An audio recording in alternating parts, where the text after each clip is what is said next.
नमस्कार, मैं हूं आपके साथ अंकिता पाल। बुलेटिन की शुरुआत करते हैं। देहरादून के सुभाष रोड स्थित लॉर्ड वेंकटेश्वर वेडिंग पॉइंट पर आपको बताते चले कि गोकुल संस्था के वार्षिक समारोह का आयोजन किया गया है। कार्यक्रम में बतौर मुख्य अतिथि सुलाज ग्रुप देहरादून के अध्यक्ष सुनील कुमार जैन ने शिरकत की है और साथ ही आपको बता दें कि इस दौरान उन्होंने दीप प्रज्वलित करके कार्यक्रम का शुभारंभ किया है। कार्यक्रम में दिव्यांगजनों को कृत्रिम अंग उपकरण और सिलाई मशीन का वितरण किया गया। वहीं गोकुल संस्था के सचिव मधु मैखुरी ने भी बताया कि संस्था की ओर से हर साल दिव्यांगजनों के कल्याण के लिए कार्यक्रम का आयोजन किया जाता है और इस कार्यक्रम में 13 दिव्यांगजनों को कृत्रिम अंग लगाए गए हैं। इसके अलावा स्वरोजगार को बढ़ावा देने के लिए सिलाई मशीन, कंप्यूटर का वितरण किया गया है और इसी के तहत में उत्तरकाशी के नौगांव के निवासी दिव्यांग जोगेंद्र को 5 कंप्यूटर दिए गए हैं और वे कंप्यूटर सेंटर खोलकर स्वरोजगार को बढ़ावा दे सके और साथ ही दूसरों को भी प्रेरित कर सके। और गोकुल संस्था समय समय पर सामाजिक कार्यों को लेकर आयोजन करती है। बाकी जरूरतमंदों को भी मदद दी जा रही है।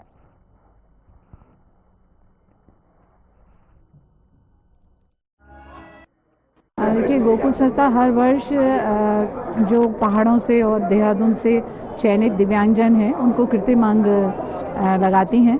तो इस वर्ष भी हमने 13 लोगों को, जो कि पौड़ी जनपद, रुद्रप्रयाग जनपद, उत्तरकाशी जनपद से आए थे और एक तो बिहार से भी हैं, तो इन्हें 13 लोगों को हम लोगों ने गोकुल आर्टिफिशियल लिम्स केंद्र में जो आर्टिफिशियल लिम्स यहाँ पर बनाए गए थे वो उन्हें लगाया है।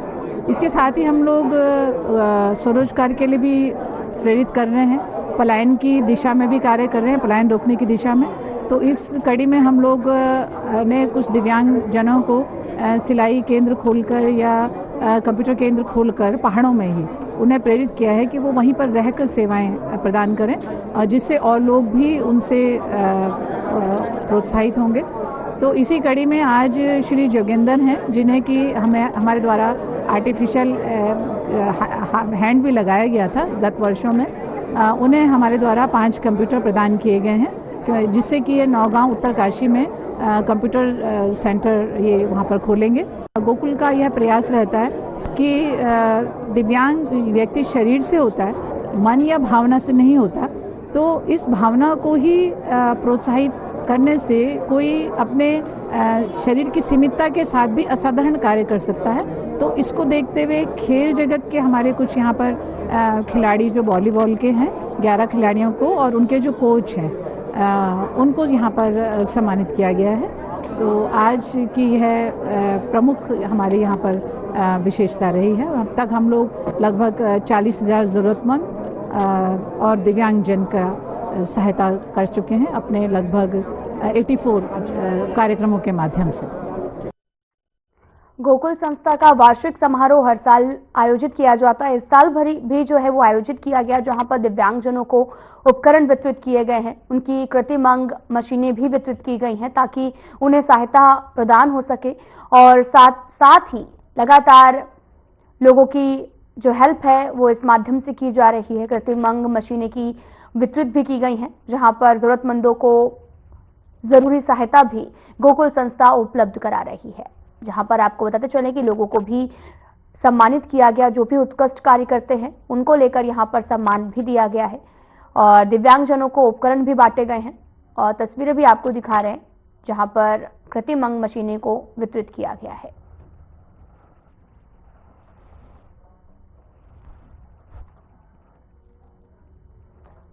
आपको बताते चलें कि यहाँ पर कृत्रिम अंग वितरित किए गए हैं, लगातार लोगों की सहायता जो है वो की जा रही है। उत्तराखंड में निकाय चुनाव की सरगर्मियां तेज हैं और जिसके तहत में ओबीसी आरक्षण के अध्यादेश को मंजूरी भी मिलने के बाद में सरकार ने आरक्षण की नियमावली तय कर दी है। शहरी विकास विभाग ने अधिसूचना जारी करके नगर निगम, नगर पालिका, नगर पंचायत के अध्यक्ष पद पर आरक्षण की स्थिति को लगभग साफ कर दिया है। अंतिम सूची जारी होने से पहले 1 हफ्ते का समय आपत्ति के लिए तय किया गया, लेकिन आरक्षण पर तीखी प्रतिक्रिया सामने आने लगी। बीजेपी के प्रदेश मीडिया प्रभारी मनवीर सिंह चौहान ने कहा कि ओबीसी आरक्षण का चार्ट जारी किया गया है और वहीं पर विधि संवत और एक्ट के तहत में जारी किया गया। यह आरक्षण चार्ट अभी अंतिम नहीं है। उन्होंने कहा कि आपत्ति लगाने के लिए 1 हफ्ते का समय भी दिया गया है। अगर किसी व्यक्ति को जारी चार्ट से कोई आपत्ति है तो वह अपनी आपत्तियां भी दर्ज करा सकता है।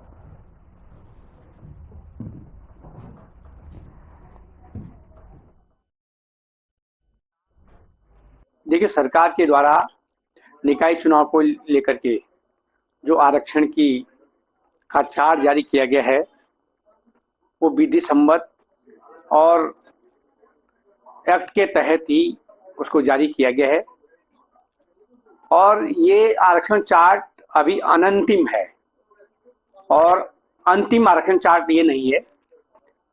1 सप्ताह का समय इसमें आपत्ति के लिए दिया गया है और कहीं पर किसी प्रकार की किसी को कोई आपत्ति है तो वो अपने दर्ज करा सकते हैं और 1 सप्ताह बाद उसका निराकरण का भी समय रखा गया है।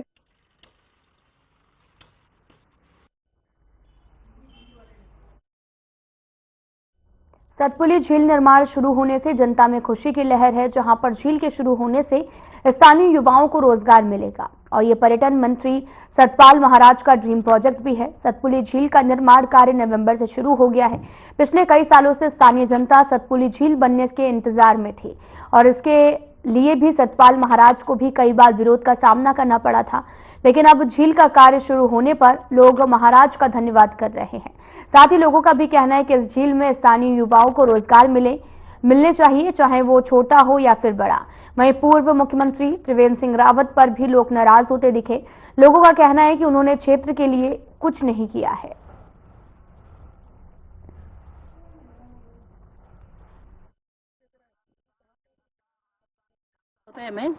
पर ऐसा है कि झील बनने से जो रोजगार मिलेगा हमारे यहीं के बच्चों को मिलना चाहिए।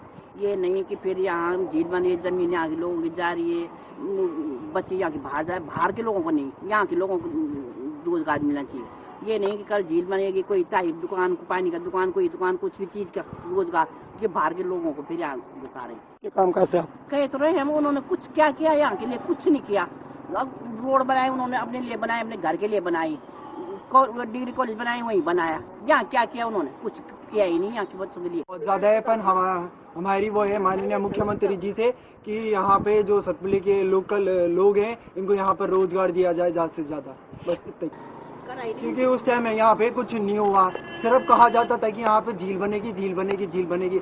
अब जाके यहाँ पे झील बन रही है, जिससे कि लोगों को उम्मीद है कि यहाँ पे सतपुली के लोगों को वो रोजगार मिले, ताकि लोग यहाँ से पलायन न करें, सतपुली छोड़ के ना जाए। हम यही कहना चाहेंगे कि लोकल के लोग हैं जो सतपुली के, उनको यहाँ पे रोजगार देना चाहिए। अरे सतपुली में बन रही है अच्छी बात है, लेकिन कुछ रोजगार मिलना चाहिए बच्चों को और महिलाओं के लिए कुछ रोजगार होना चाहिए। महिलाओं के लिए भी कुछ नहीं है और हम जैसे बुढ़िया हो गए, अब चल नहीं सकते इधर उधर, तो हमारे लिए कुछ पार्किंग की सुविधा होनी चाहिए, जहाँ हम पार्किंग में ही घूम सके, इधर उधर उठने बैठने की व्यवस्था होनी चाहिए। कुछ यहाँ के लोगों को पता ही नहीं, जब वहाँ काम शुरू हो गया तब यहाँ के लोगों को पता है कि काम शुरू हो रहा है। होंगे मुख्यमंत्री क्या करेंगे? पहले वालों ने भी कुछ नहीं करा, अब भी बोल के जाएंगे, वादा करके जाएंगे, करेंगे कुछ नहीं, कुछ करा ही नहीं, कुछ नहीं। हमारे गली में नाली उली भी किसने बनाया? जब जग्गू प्रधान था उन्होंने बनवाया, उन्होंने तो कुछ नहीं करा। मुख्यमंत्री ने तो हमारे सतपुली में कुछ करा ही नहीं। हाँ, इधर ही के हैं, वो खैरा के नजदीक के हमारे एकदम जान पहचान वाले हैं, कुछ करा ही नहीं। बच्चों को नौकरी नहीं मिली, ऐसे भटक रहे हैं बच्चे, तो क्या करना है? नाराज तो होना ही है। विकास तो कुछ दिख नहीं रहा है सतपुली में, सब वैसे ही है पहले जैसा। अब झील बन रही है वो अच्छी बात है, पर उससे युवा को कुछ रोजगार नहीं मिल रहा है और हमारी ये अपेक्षा है कि युवा को रोजगार मिलना चाहिए। और 21 तारीख को पुष्कर सिंह धामी आ रहे, तो हमारा यही रहेगा कि हमारी दिल की बातें जाने और हमारे लिए कुछ करे।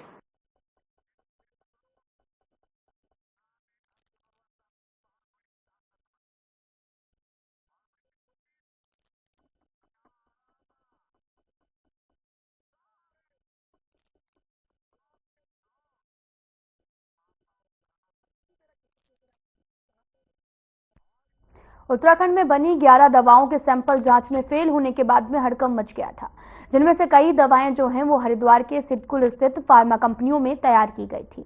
गड़बड़ी सामने आने के बाद में इन दवाओं को बाजार से तुरंत वापस मंगवाया गया। दवा निर्माण में लापरवाही के चलते करीब 9 फार्मा कंपनियों के लाइसेंस निलंबित भी कर दिए गए थे। अब दोबारा इन कंपनियों में दवाओं का उत्पादन शुरू हो चुका है। ड्रग इंस्पेक्टर अनीता भारती का भी कहना है कि कंपनियों की सघन जांच की जा रही है ताकि दवाओं की गुणवत्ता में किसी प्रकार की भी लापरवाही ना हो।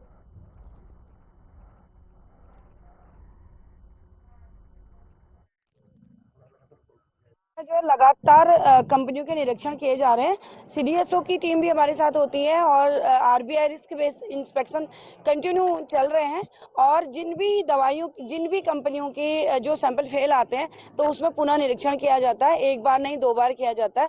बट जो दवाइयां फेल आती हैं, फेल आने का मतलब ये होता है कि कई चीजें उसमें इन्वॉल्व होती हैं, टेक्निकल इश्यू होते हैं, स्टोरेज कंडीशंस होती हैं, ट्रांसपोर्टेटिव दवाएं इधर से उधर भेजी जाती है तो उस दौरान भी जो स्टोरेज कंडीशंस होती हैं वो भी मायने रखती हैं, क्योंकि ये डिपेंड करता है कि हमने सैंपल कहाँ से उठाया। हालांकि जितनी भी दवा कंपनियां हैं यहाँ पर काफी हद तक उनके द्वारा इम्प्रूव किया जा रहा है।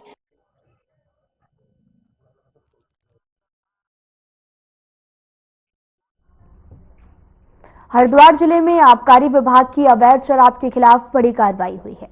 दिनारपुर क्षेत्र में बड़ी मात्रा में अवैध शराब को नष्ट किया गया है और मौके पर 40 लीटर कच्ची शराब को बरामद किया गया है। साथ ही लगभग 1000 किलो लाहन को मौके पर भी नष्ट किया गया। आबकारी विभाग के अधिकारियों ने कहा कि अवैध शराब के कारोबार को पूरी तरह से खत्म करने के लिए सख्त अभियान चलाया जा रहा है और आगे भी ये कार्रवाई इसी तरह से जारी रहेगी।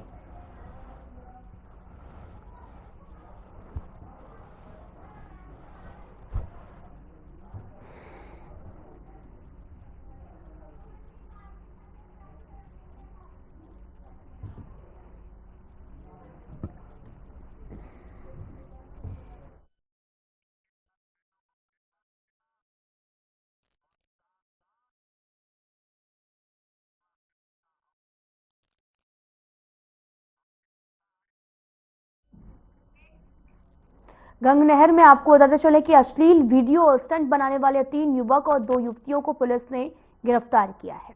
आपको बताते चले कि कलियर थाना पुलिस ने सोशल मीडिया पर वायरल हो रहे वीडियो का संज्ञान लेते हुए आरोपियों के खिलाफ कड़ी कार्रवाई भी शुरू कर दी है। थाना अध्यक्ष दिलवर सिंह नेगी के अनुसार वरिष्ठ पुलिस अधीक्षक के निर्देश पर सोशल मीडिया की मॉनिटरिंग भी की जा रही थी। इसी दौरान घनौरी चौकी प्रभारी हेमदत्त भारद्वाज को सूचना मिली कि कुछ युवक युवतियां गंगनहर के लोहे के पुल पर अश्लील वीडियो और स्टंट शूट कर रहे हैं। पुलिस ने तुरंत कार्रवाई करते हुए सभी को सुरक्षित बाहर निकाला और पूछताछ के बाद उनके खिलाफ संबंधी धाराओं में मुकदमा भी दर्ज कर लिया है।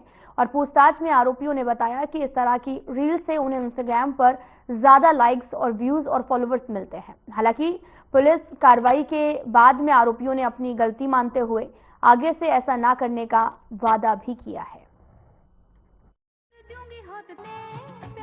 थाना कलियर पुलिस ने आज एक अभियान चलाकर कुछ लोगों के द्वारा बीते कुछ दिनों में सोशल मीडिया पर लगातार कुछ वीडियो अपलोड जो किए जा रहे थे, उससे अपनी जो फॉलोअर्स को बढ़ाना की जो उनकी चाहत है उसको लेकर कई बार वो अश्लीलता साथ ही जान को जोखिम में डालने तक के वो कर्तव्य स्टंट दिखाने की वो कोशिश कर रहे थे, जिससे अन्य लोगों में जो समाज में अन्य लोग हैं उनको पे भी बुरा प्रभाव उससे पड़ रहा था। और इस चीज़ को संज्ञान में लेते हुए थाना कलियर पुलिस के द्वारा और लोगों की शिकायतें भी इस संबंध में थी, जो वहाँ लोग आते हैं कलियर में उनके द्वारा भी ये शिकायतें थी, उनसे जो होने वाली असुविधा या उनसे होने वाले जो दुष्प्रभाव हैं उसको ध्यान में रखते हुए आज इनको पुलिस ने हिरासत में लिया था।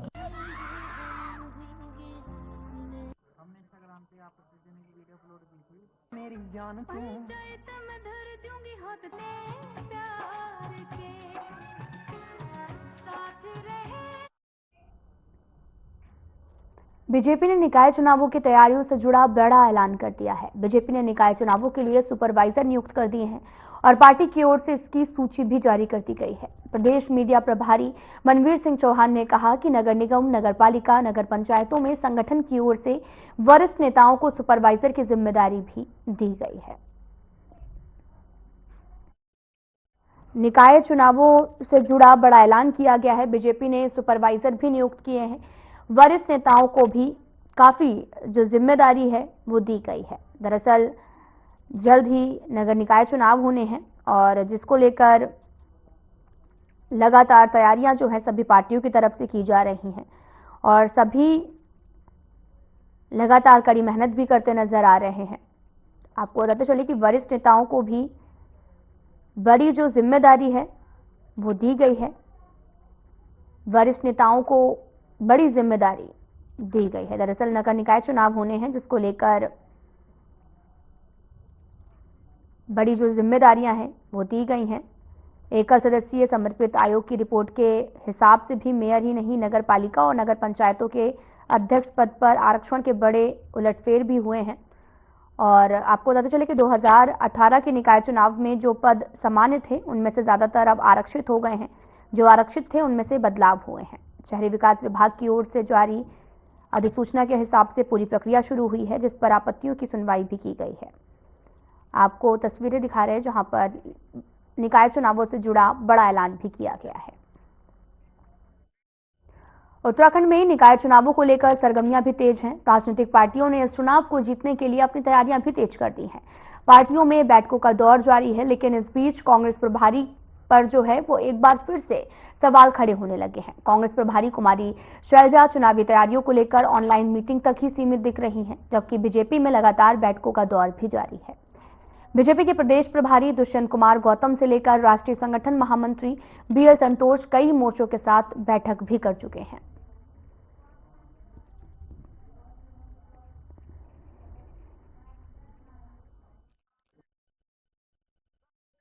हमारे देखिए, मैं पार्टी का प्रदेश अध्यक्ष हूं और मेरी जो जिम्मेदारियां हैं मैं उनको कर रहा हूं। लगातार हम बैठकें कर रहे हैं, हमारे प्रभारी लोग बैठकें कर रहे हैं और हमारी जो राष्ट्रीय प्रभारी हैं हमारे आदरणीय शैलजा जी और आदरणीय शर्मा साहब प्रकट सिंह जी, वो लगातार जूम मीटिंग्स के माध्यम से हमारे से टेलीफोनिक कन्वर्सेशन से हम लोग को दिशा निर्देश दे रहे हैं और हम जिस दिशा निर्देश को उनसे मिल रहा है उसका पालन करते हुए हम काम कर रहे हैं। अभी बाई इलेक्शन भी तो हमने उन्हीं के निर्देशन पे, उन्हीं के सलाह पे लड़े और हम जीते। केदारनाथ में थोड़ी सी कुछ चूक हो गई, लेकिन ये कहना कि फिजिकली होके होना, क्योंकि ये आधुनिक समय है। देखिए, कांग्रेस की अगर हम बात करें तो कांग्रेस की प्रदेश की प्रभारी हमेशा उत्तराखंड से नदारद रही है। कभी भी उनकी भावनाएं इस प्रदेश से नहीं जुड़ी, कभी भी उनका विशेष लगाव इस प्रदेश से नहीं रहा। उन्होंने अपने प्रदेश के चुनाव को ही बहुत ही हल्के में लिया और वहां पर जिस तरीके से सिर्फ उठवल रही तो वहां पर आप नतीजा देख चुके हैं और उत्तराखंड के अंदर भी वही नतीजा रहा। कभी भी वो यहाँ पर दिखाई नहीं दी। हमेशा जो है लैपटॉप पे बैठ करके वर्चुअल बैठक लेती हैं सभी कार्यकर्ताओं की या नेताओं की। तो मुझे लगता है कि कांग्रेस को बहुत मेहनत और मशक्कत करने की आवश्यकता है। जिनका प्रभारी वहां से नदारद हो, जिनका प्रदेश का नेतृत्व जो है नेतृत्व विहीन हो।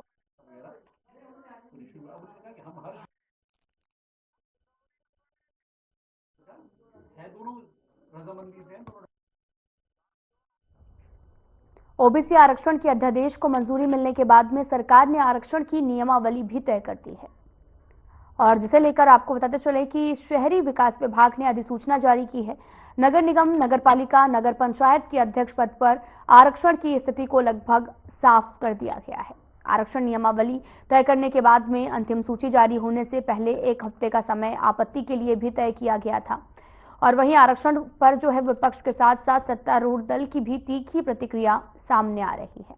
कांग्रेस प्रदेश अध्यक्ष करण माहरा ने आरक्षण प्रक्रिया पर आपत्ति जताते हुए ओबीसी आरक्षण को निराधार बताया है।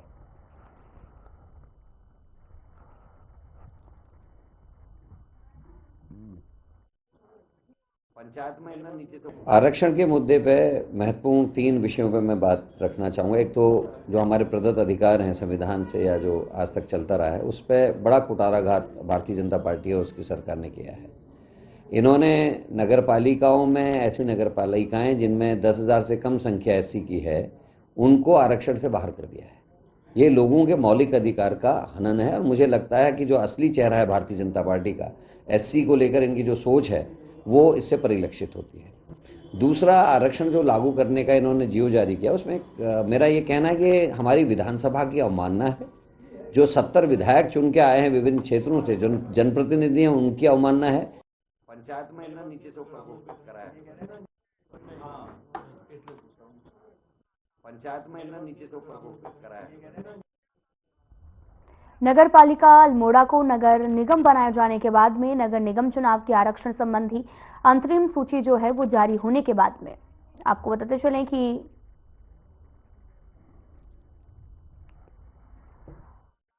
दावेदारों की भी लाइन लग गई है। अल्मोड़ा नगर निगम में भी मेयर पद की सीट महिलाओं के लिए आरक्षित होने से महिलाओं में काफी ज्यादा उत्साह का माहौल बना हुआ है। यहां पर कांग्रेस में बड़ी संख्या में महिला दावेदार होने से कांग्रेस के लिए सिरदर्द भी बना हो सकता है। और वहीं क्षेत्र में कांग्रेस जिलाध्यक्ष भूपेंद्र भोज के नेतृत्व में एक बैठक भी की गई, जिसमें एक उम्मीदवार पर सहमति पर चर्चा की गई। हालांकि ये पहली बैठक है जिसमें अब 9 लोगों ने दावेदारी ठोकी है।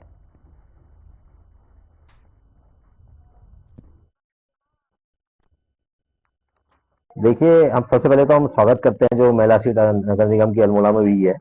और आज हमारी जो महिला कार्यकर्ता हैं कांग्रेस की, उनमें बहुत उत्साह है और हर कोई जो है मेयर बनने के लिए बेताब बैठा हुआ है।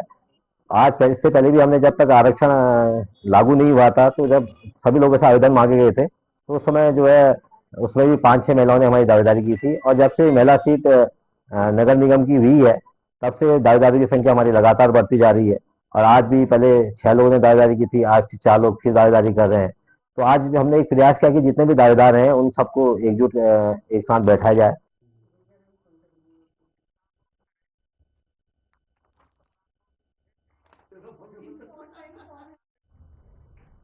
निकाय चुनाव नजदीक हैं और इसके लिए बाकायदा शासन की ओर से पदों के आरक्षण की सूची भी जारी कर गई है। साथ ही नगर पंचायत थराली के देवराड़ा वार्ड के निवासियों ने देवराड़ा को भी नगर पंचायत से पृथक करने की मांग को लेकर चुनाव बहिष्कार का ऐलान किया है। इससे पहले भी लोकसभा चुनाव से ठीक पहले देवराड़ा वार्ड के वासियों ने भी अपनी इसी मांग को लेकर शासन प्रशासन को ज्ञापन भेजा था। साथ ही लोकसभा चुनाव का भी पूरी तरह से बहिष्कार किया था। वहीं थराली विधायक भूपाल राम टमटा ने भी देवराड़ा पहुंचे और ग्रामीणों को आश्वस्त करते हुए कहा कि देवराड़ा वार्ड को नगर पंचायत से पृथक करने की मांग को लेकर सीएम से बातचीत का आश्वासन दिया है।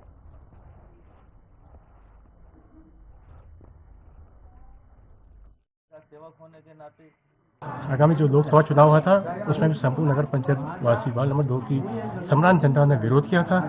आज नगर निकाय का चुनाव का बिगुल बज चुका है, सीटें सामान्य हो चुकी है, दावेदार अपनी तैयारी भी कर रहे हैं। लेकिन आज भी ग्राम सभा देवराड़ा की जनता जो कि तस है और देवराड़ा की ग्राम सभा विरोध करेगी। और ये हमें विश्वास है, आज विधायक जी का आने का कारण है कि विधायक जी हमें विश्वास दिलाएंगे। विधायक जी ने विश्वास दिलाया, फिर भी जनता मानने को तैयार नहीं और विरोधी मुझे लग रहा है। देवराड़ा ग्राम पंचायत ने चुनाव को बहिष्कार किया था और कल मुझे बुधवार को सूचना मिली थी कि आप यहाँ आए और इस समय मैं गाँव वालों को देख रहा हूँ कि मांग है कि हमको नगर पंचायत से पृथक किया जाए। मैंने एक सुझाव दिया है कि 4 लोग मेरे साथ हैं, हम कल माननीय मुख्यमंत्री से मिलेंगे और उनसे आग्रह करेंगे क्योंकि इसमें नगर पंचायत में परिश्रम नहीं होगा। विधायक जी ने आज हमें यही कहा कि चुनाव करो, बहिष्कार मत करो और आगे एप्लीकेशन लगाते रहो और तभी इसका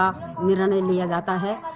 बहिष्कार करने से कुछ फायदा नहीं, कुछ सिलेक्शन नहीं निकलता है। और चुनाव करो अध्यक्ष का और अपने पार्षद द्वारा हर मीटिंग में अपना प्रस्ताव लेकर जाएं कि हमारा गांव पृथक हो। यही हमारी दुआ है और मां नंदा देवी के प्रांगण में कहते हैं। आप लोग क्या करेंगे भाई? हमारा तो बहिष्कार है, पर विधायक जी अगर कोई हमें आश्वासन मिल जाए, मुख्यमंत्री से हमारी बात हो जाए तो हम चुनाव कर सकते हैं। बातों पे इस बीच कोई अमल नहीं हुआ, इसलिए हमने इस बार फिर से तय कर लिया। कल हमारी बैठक हुई, हमने उसमें पूरे ग्राम सभा ने एक मत में चुनाव बहिष्कार का पूरा समर्थन करने की सोची है और विधायक जी शायद हमारी समस्याओं का निराकरण कर सके, हमारा विरोध जारी रहेगा।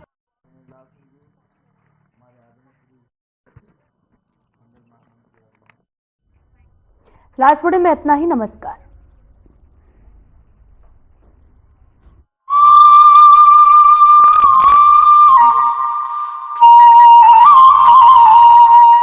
वॉइलो वोट का